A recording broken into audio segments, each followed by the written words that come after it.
আসসালামু আলাইকুম দর্শক, চলে আসলাম নতুন আইটি ভিডিও নিয়ে। দর্শক, বেশ বেশ বলতে প্রায় অনেকগুলো দিন পর আবার আপনাদের মাঝে ব্যাক করেছি। বলতে পারেন 10 দিন তো হয়েছেই, প্রায় একটি মাসের 1/3 সময় আপনাদের কাছ থেকে দূরে ছিলাম, এবং এটা নিজের চাওয়া সত্ত্বেও এরকম নয় যে হচ্ছে কি আমি ইচ্ছা করেই ব্রেক নিয়েছি। দেখা যায় আমি আপনাদেরকে আগেও বলেছিলাম কর্মব্যস্ততার কারণে কিন্তু আমি রেগুলার ভিডিও দিতে পারছি না। আর আসলে দর্শক, ভিডিও কারা দেয় রেগুলার? দেখুন, বাপ্পি, তিশা, তানজিলা, মিম, সাবিনা, ওরা কিন্তু রেগুলার ভিডিও দেয়, খাক না খাক রেগুলার ভিডিও দেয়, কারণ এটা তাদের পেশা। তারা যদি এটা না করে তারা তাদের আয় রুজি জোগাড় করতে পারবে না। এই কারণে এটা তারা রেগুলার দেয়, এটাই তাদের আয়ের ব্যবস্থা বা এটাই তাদের মেইন কর্মক্ষেত্র। বাট দর্শক, ইউটিউবটা কিন্তু আমার জাস্ট একটা শৌখিনতা বলতে পারেন, বা যারা মিথ্যা ইনফরমেশান দেয়, আপনাদেরকে ভূগোল বোঝায়, আপনাদের প্রয়োজনীয় সময় নষ্ট করে তাদেরকে একটা শিক্ষা দেওয়ার জন্য আমার এই চ্যানেলটা। নট এইটা যে আমি এখান থেকে ইনকাম করবো। ইনকাম করার ইচ্ছা থাকলে কিন্তু আমার আরও চ্যানেল আছে, আনরিভিলড সিক্রেট আছে, সেগুলোতে আমি রেগুলার ভিডিওতে কিন্তু আমি অনেক টাকা কামাই করতে পারি। বাট আমি কিন্তু সেগুলো করছি না, কারণ দেখা যায় সবসময় কিন্তু ভিডিও দেওয়া হয়ে ওঠে না। সো যাদের প্রফেশনই এটা, যারা এটা দিয়ে চলে, এটা করে খায়, তারা রেগুলার ভিডিও দেয়। বাট এই কারণে আমি সবসময় আমার নিজের কর্মব্যস্ত জীবন ফেলে সবসময় ভিডিও দিতে পারি না। তারপরে চেষ্টা করি মাঝে মধ্যে, যখন খুব লম্বা সময় হয়ে যায়, আপনাদের কাছ থেকে দূরে সরে আসি, গল্প করা হয় না, তখন আবার মাঝে মধ্যে 2-1টা ভিডিও দিয়ে আপনাদের খোঁজখবর নেওয়ার চেষ্টা করি। যেমন আজকের দিনটা, যেমন আমার পরিচিত কিছু দর্শকরা আছে, আমি জানি ভিডিও দেওয়ার পর অবশ্যই সে কিছু আপুরে আসবেন, আমার সাথে কথাবার্তা বলবেন। এই তো এটাই আমার মানে অর্জন এত বছরের, যে এতদিন ভিডিও দিলাম, এতদিন পর তারপরও কিছু দর্শক আপুরা আসবেন, এসে খোঁজ খবর নেবেন। এই জিনিসটাই ভালো লাগে, যে যাক, অ্যাটলিস্ট এত বছরে এই কয়েকজন আপুকে তো পেয়েছি যারা রেগুলার আমার ভিউয়ার্স হয়ে আছেন এখন পর্যন্ত।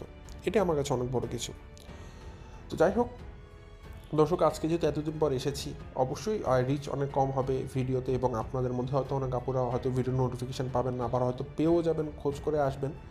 সো যারা আসবেন তারা আজকের ভিডিওটা কেন দেখবেন দর্শক? প্রথমত দেখবেন যেহেতু অনেকদিন পর ভিডিও দিচ্ছি, আমার কথা শুনতে, আমার সঙ্গে কিছু সময় কাটাতে ভিডিওটা দেখবেন। প্রথম কারণ হচ্ছে এটা।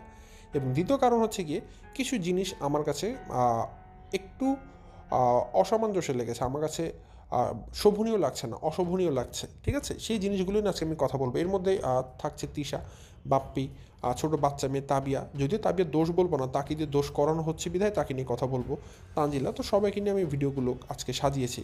তো আশা করবো দর্শক আমার সাথে পুরো সময়টাই আপনারা থাকবেন, যেহেতু অনেকদিন পর ভিডিও দিচ্ছি, আপনাদের সাথে একটা সুন্দর গল্প করে সময়টা কাটানোর চেষ্টা করবো। সো বেশি কথা না পারে চলুন শুরু করা যাক আমার আজকের ভিডিও।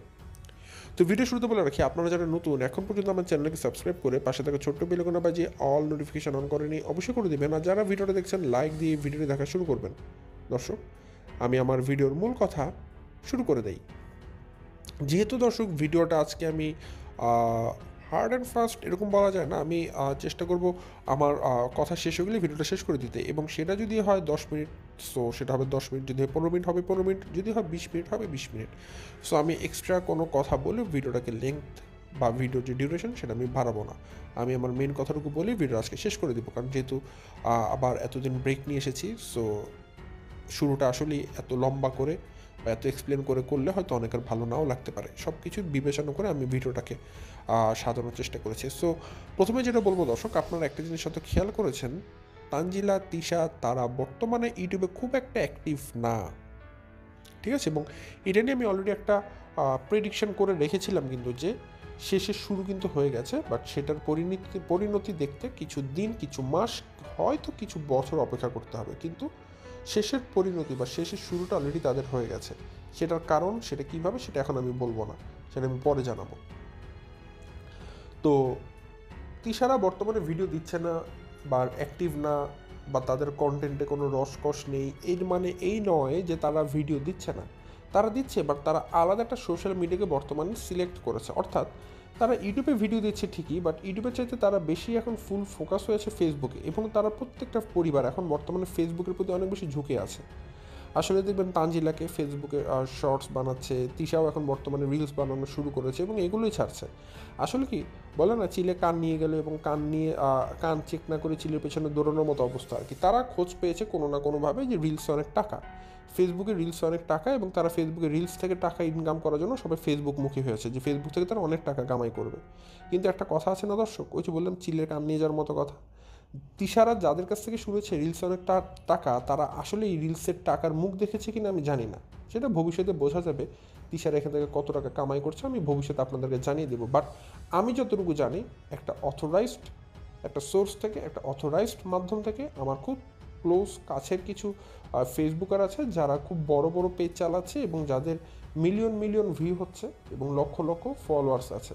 তো তাদের কাছ থেকে যোগাযোগ করে জানতে পেরেছি যে তিশাদের চ্যানেল যে টাইপের, বা তাদের যে পরিমাণ ফলোয়ার আছে, যে পরিমাণ তাদের চ্যানেলে লাইক আছে, পেজ আছে, তো ওই অনুযায়ী তাদের রিলস থেকে ইনকামের যে পরিমাণটা, সেটা আসলে মানে এখন এস্টাবলিশড না আসলে কত টাকা পায়, এটা আসলে বলতে পারেন খুবই যৎসামান্য। ঠিক আছে, কিন্তু ইউটিউব থেকে তাদের ইনকাম লক্ষাধিক। কিন্তু তিশারা এখন একটা থাকে না, একটা জিনিস সূত্রপাত করলে কিন্তু সেটাকে দাঁড়া করাতে একটা পর্যাপ্ত সময় দিতে হয়। তো তিশারা সেই চেষ্টাটাই করছে। তারা তাদের ফেসবুক পেজটাকে দাঁড়া করানোর জন্য এখন সেখানে স্পন্সরও পর্যন্ত করছে, তারা সেখানে টাকা ঢালছে, তারা টাকা দিয়ে ভিডিওকে প্রমোশন করছে। ফেসবুকে কিন্তু এই সিস্টেমটা আছে, আপনারা অনেকে জানেন যে ফেসবুকে আপনি যদি টাকা দেন, টাকা দিয়ে কিন্তু একটা টার্গেট ফিল আপ করার জন্য আপনারা ভিউজ সিলেক্ট করে দিতে পারেন যে আপনি এত টাকা দিলেন বা এত ডলার দিলেন, যে এখন আপনার এই ভিডিওটা এতগুলো মানুষের কাছে ফেসবুক নিয়ে যাবে, শো করবে এবং ভিউ হবে। তো এভাবে করে টাকা দিয়ে কিন্তু ফেসবুকে ভিউ বাড়ানো যায়, এটা হয়তো যারা করেন তারা জানেন ভালো মতো। তো তিশারা বর্তমানে স্পন্সর করে এটা করছে, কারণ আপনাদের মধ্যে অনেকেরই ভুল ধারণা আছে যে ভাই তিশারা ফেসবুকে এত দ্রুত, মানে আমরা এত বছর ধরে রিলস বানানোর চেষ্টা করছি, ভিডিও দিচ্ছি, ভিউ হয় না, কিন্তু তিশারা আসছে পর বা আসলো মাত্রই তাদের এত লক্ষ লক্ষ ভিউ হচ্ছে। কারণটা কি? কারণ ভাই তাদের টাকা আছে, তাদের টাকা আছে, তারা প্রচুর পরিমাণে ডলার খরচ করে তারা এখন তাদের ভিডিও স্পন্সর করে তারপর ভিউ বাড়াচ্ছে। সো আপনারা যদি চান আপনারা সেটা করতে পারেন। একটা জাস্ট ভিসা কার্ড লাগবে বা মাস্টার কার্ড লাগবে, সেটা দিয়ে পেমেন্ট করে দিবেন, অটোমেটিক আপনার ভিডিওতে দেখবেন ভিউ বাড়তে শুরু করে দিয়েছে। এটাই তিশারা বর্তমানে করছে। আচ্ছা, তিশারা বর্তমানে কী করছে দর্শক? তা আপনারা যদি তিশাদের ফেসবুক কন্টেন্ট দেখেন, তার চেয়ে মনে করি না যে জঘন্য কোনো কন্টেন্ট আছে। প্রথমত তিশারা প্রত্যেকে হচ্ছে জঘন্য পরিবার, কিন্তু বর্তমানে তারা ফেসবুকে ঝুঁকে পড়ে তারা যে সমস্ত নোংরা কন্টেন্ট বানানো শুরু করেছে, এগুলো আসলে এক একজনের চাইতে বেশি খারাপ কন্টেন্ট বানাচ্ছে। মানে অর্থাৎ ঘটনাটা এরকম হয়েছে, কে প্রতিদিন কার চাইতে বেশি খারাপ কন্টেন্ট বানাতে পারে, এইটার একটা দুষ্ট একটা নোংরা প্রতিযোগিতায় তারা নেমেছে। দর্শকদের প্রতিক্রিয়া যদি দেখেন আপনারা মানে পাগল হয়ে যাবেন যে ইউটিউবে তো আসলে তিশারা তাদের কমেন্ট সেকশন হাইড করে রাখে, বাট ফেসবুকে মানুষজন তাদেরকে কিন্তু তুলো ধুনা করে ছেড়ে রাখে। কয়টা কমেন্টকে ডিলিট করবে, কয়টা ভিডিও তারা হাইড করে দেবে, সব তো আর সম্ভব না। ঠিক আছে, তো ঘটনাটা হচ্ছে দর্শক, আমি কয়েকটা জিনিস দেখেছি তিশাদের ভিডিওর মধ্যে। একটা দেখছি তাবিয়াকে নিয়ে, মানে আমার কাছে বিশ্বাস হচ্ছিল না। বিশ্বাস করেন দর্শক, মানে আমি রীতিমতো আমার চোখ বিশ্বাস করতে পারছিলাম না। এতটুকু একটা বাচ্চা মেয়ে, তাকে আমার এত ভালো লাগে। তাবিয়ার কিছু সুন্দর সুন্দর মিষ্টি মিষ্টি কর্মকাণ্ড আছে, তার মিষ্টি মিষ্টি কথা আছে, খুব ভালো লাগে। কিন্তু দেখবেন তাবিয়ার একমাত্র ওই পরিবারের তাবিয়া, সে যখন ক্যামেরার সামনে এসে আমার দেখতে খুব ভালো লাগে, আমি এনজয় করি শুধুমাত্র তাবিয়াটাকে দেখতে। তার মিষ্টি মিষ্টি কথা, পাকনা পাকনা কথা ভালো লাগে, আমি মনে করি সবারই ভালো লাগার কথা। কিন্তু এই তাবিয়াটাকে তিশা কিন্তু নষ্ট করে ফেলছে। আপনারা খেয়াল করে দেখবেন তাবিয়াকে নিয়ে যে একটা রিলস বানিয়েছে তিশা রিসেন্টলি ফেসবুকে, মানে অকল্পনীয়, দৃষ্টিকটু কাকে বলে। তাবিয়াকে শর্ট ড্রেস পরিয়ে তাকে খুব নোংরা আকার ইঙ্গিত করে, মানে থাকে না অ্যাডাল্ট টাইপের কিছু সিনারিও থাকে, ওরকম অ্যাডাল্ট টাইপের কিছু অঙ্গভঙ্গি দিয়ে তাবিয়াকে নাচতে বলা হয়েছে, এবং তাবিয়া ঠিক ওরকম ফেসিয়াল কিছু এক্সপ্রেশন দিয়ে নোংরা কিছু মানে আবেগঘন মানে আকুতিপূর্ণ কিছু এক্সপ্রেশন দিয়ে সে যেভাবে নাচছে একটা বাচ্চা মানুষ, এটা আসলে অবশ্যই তাকে তার মা শিখিয়ে না দিলে কখনো এগুলো বুঝতো না তাবিয়া যে আমাকে এই গানে এইভাবে করে এক্সপ্রেশন দিয়ে নাচতে হবে। অর্থাৎ তিশা তাকে ট্রেনিং দিয়েছে যে তাবিয়া তুমি এইভাবে নাচো, আমি ভিডিও করি। এবং তাবিয়া বাচ্চা মানুষ, তার নাচতে ভালো লাগে, সে নেচেছে। সে তো আর দোষ করে নাচেনি, সে তো আর বুঝে নাচেনি যে আচ্ছা আমি এটা যে নাচছি এটা আমাকে খারাপ লাগবে, এটা একটা খারাপ কাজ। তাকে তার মা যেটা বলেছে সে সেটাই করেছে, এবং টাকার জন্য তিশা এখন তার মেয়েকেও লাগিয়ে দিয়েছে। এটা হচ্ছে তো খারাপ বা একটা মানে কি বলবো আসলে দর্শক, কোনো এক সময় আমি হয়তো আপনাদেরকে চ্যালেঞ্জ করে বলেছিলাম যে বাপ্পি তার মেয়ের সাথে কোনোদিন কোনো অন্যায় হতে দিবে না, বা তাবিয়ার সাথে তিশা কোনো অন্যায় করুক এটা বাপ্পি কোনোদিন হতে দিবে না। বাট আমি ভুলছিলাম, আই ওয়াজ টোটালি রং।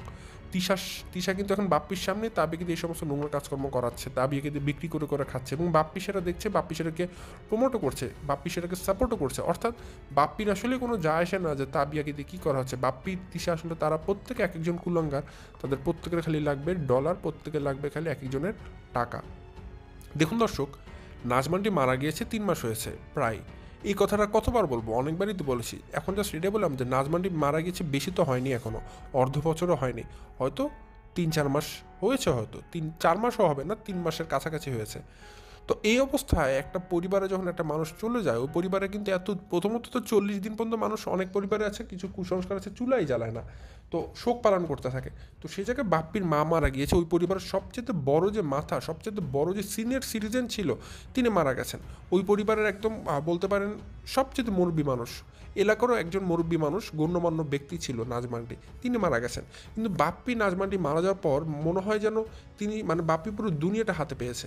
বাপ্পিকে দেখবেন যে নাজমান্ডি মারা যাওয়ার পর সে একের পর এক যেভাবে করে নোংরা কন্টেন্ট বানাচ্ছে, মানে বাপ্পিকে দেখলে আপনারা কল্পনাই করতে পারবেন না যে তার মা কিছুদিন আগে নাকি মারা গেছে। আর এই মানুষটা নাকি কিছুদিন আগে দাড়ি রেখেছিল, পাকা পাকা দাড়ি রেখে এসে আপনার কাছে ভাষণ দিয়েছিল মাকে নিয়ে, কান্না করেছিল পারুল খালাকে নিয়ে। দেখলে আপনাদের বিশ্বাস হবে না দর্শক, বাপ্পি ফেসবুকে যে টাইপের এখন কন্টেন্ট বানাচ্ছে, মানে অকল্পনীয় অকল্পনীয় অকল্পনীয়। গতকালকে দেখলাম একটা কন্টেন্ট বানিয়েছে, বাপ্পি তিশাকে চুম্মা দিবে, বলে আমি তোমাকে চুম্মা দিতে চাই। তখন তিশা বলছে গেট আউট, গেট লস্ট। তখন বাপ্পি বলছে এই চুম্মা তো সেই চুম্মা না বেবে, মানে ঘটনাটা কি ভাই? চুম্মা চুম্মা এগুলো কি কন্টেন্ট ভাই? কন্টেন্টের তো একটা কোয়ালিটি আছে। এখন তিশা যে টাইপের কন্টেন্ট বানায়, আবার তার ভিডিওতে ভিউও কিন্তু সেরকম লেভেলের হয়। এখন বলতে পারেন ভাই এই ভিউগুলো দেয় কে? ওই যে তিশার মতো কোয়ালিটির কিন্তু অনেক আছে, তারা সেই ভিডিও দেয়। আমি যখন তিশার ভিডিও দেখি আমি অর্ধেকও দেখি না দর্শক, বের হয়ে চলে আসি, কারণ নোংরা অশ্লীল কন্টেন্ট ছাড়া সেখানে আর কিছু নেই দর্শক, কিছুই নাই। দেখবেন তাদের এলাকার পাবনা কিছু মেয়ে থাকে, ওদেরকে নিয়ে সে এখন কন্টেন্ট বানায়, তাদেরকে দিয়ে নাচানাচি করায়, পরপুরুষের হাত ধরে কসলাকসলি করে, এগুলো কিন্তু খুবই নোংরা কন্টেন্ট, ঠিক আছে? এবং এগুলো করে তিশা এখন ফেসবুকে ভিউ কামাচ্ছে, কারণ এগুলো করলে ফেসবুকে ভিউ হয়। তিশা বুঝে গেছে ফেসবুকে ভিউ হবে কীভাবে। তাদের না দর্শক কখনো কোনো মানিজ্যত নেই ফেসবুকে। সবাই এই কথাটাই বলে যে আসলে মানুষের তো লজ্জা থাকতে হবে, তাদের কোনো মানিজ্যত নাই। মানুষ তাদেরকে খারাপ কথা বললো, তাদেরকে গালিগালাজ করলো, তারা এটা বিন্দু মাত্র বোধার হয় না। তারা চিন্তা করে আচ্ছা আজকে আমি কন্টেন্টটা বানাচ্ছি, নেগেটিভভাবে হোক আর পজিটিভভাবে হোক, যেভাবে হোক এই ভিডিওটা ভালো ইম্প্যাক্ট ফালালেই হবে, ভালো ভিউ হলেই হবে, ভালো রিচ হলেই হবে। আমাদের লাগবে ভাই ডলার, আমাদের ডলার ছাড়া কিছু দরকার নেই। এতে যদি আমাদেরকে ন্যাংটা হওয়া লাগে আমরা ন্যাংটা হয়ে যাব। এটা হচ্ছে তিশা এবং বাপ্পিদের মতো। তারা ভিউর জন্য, তারা ডলারের জন্য তাদের নিজেদের শরীরও বিক্রি করে দিতে পারবে, এবং এটা করে আসছে। দেখছে না দর্শক, তাদের নিজেদের জন্ম দেওয়া সন্তানকে বিক্রি করে দিচ্ছে বাপ্পি তিশা। তাহলে তারা নিজেরা নিজেদের সাথে কী করতে পারে এটা কল্পনা করে দেখবেন। তাদের দরকার শুধুমাত্র ভিউ, ভিউ এবং ভিউ। ভিউ ছাড়া তাদের কিচ্ছু দরকার নেই। দেখবেন গাড়ি একটা কিনেছে বাপ্পি, গাড়ি কিনেছে কি বলে যে আমরা গাড়ি কিনেছি আমাদের পদ্মাচরে যেতে, আমাদের তানজিলার বাসায় যেতে প্রতিদিন অনেক গাড়ি ভাড়া খরচ হয়, তাই না? তাদের অনেক গাড়ি ভাড়া খরচ হয় জন্য তারা গাড়ি কিনে ফেলেছে একটা। কিন্তু দেখুন বলদ কত দূরের, তারা গাড়ি ভাড়া যে টাকা দিয়ে খরচ করে যেত, এখন যে তারা তেলের খরচ দেয়, তেলের খরচ হয়তো বলবেন ভাই তেলের খরচ তো খুব একটা বেশি না, কিন্তু ভাই তারা তো ড্রাইভার রেখেছে। বাপি তো নিজে ড্রাইভিং করছে না, বা তার নিজে ড্রাইভিং করছে না, ড্রাইভিং করার জন্য তারা একটা ড্রাইভার রেখেছে। তো ড্রাইভারের বেতনও যদি দিতে যান সেখানেও তো অনেক টাকা, 20,000 টাকা কম করে। সো সেখানে কি খরচ না? সেখানেও খরচ। তো বাপ্পিকে দেখবেন গাড়ি কেনার পর সে ভেবেছে খরচ কম হয়, বাট আমার কাছে খরচ কম কোনোভাবেই মনে হচ্ছে না, বরং আরও খরচ বেশি মনে হচ্ছে। এবং আপনারা খেয়াল করে দেখবেন গাড়ি কেনার পর বাপ্পিদেরকে আমি নিজে কনফিউজ হয়ে যাই, বাপ্পি কবে কুষ্টিয়াতে যায়, কবে সে পাবনাতে থাকে। মানে আমি যখন ভিডিও অন করি তখনই দেখি কুষ্টিয়াতে, যখনই ভিডিও অন করি তখনই দেখি কুষ্টিয়াতে, আবার হঠাৎ করে দেখি পাবনাতে। আমি দ্বিধাদ্বন্দ্বে ভুগতে থাকি আসলে বাপ্পি কোন সময় কুষ্টিয়া গেলো, কোন সময় পাবনা আসলো। মানে তারা এত ঘন ঘন এখন কুষ্টিয়াতে যাচ্ছে, মনে হচ্ছে যেন কুষ্টিয়া তাদের এখন আরেকটা নিজেদের বাসা হয়ে গেছে, ঠিক আছে? মানে সারাক্ষণ এখন গাড়ি একটা পেয়েছে, গাড়িতে করে তারা কুষ্টিয়াতে মানে তানজিলার শ্বশুরবাড়িতে চলে যায়, সেখানে ফষ্টি নষ্টি করে চলে আসে। এখন কিন্তু পদ্মার চরে রিসেন্টলি যাচ্ছে না, কারণ যাবে কেন? এখন যেহেতু তানজিলার বাচ্চা কাচ্চা হবে, এখানে তানজিলার বাচ্চা হলে সেখানে অনেক ভিউ হবে, তো হুট করে তারা এখন পদ্মা চলে যাবে না, তারা এখন তানজিলার কাছে থাকবে।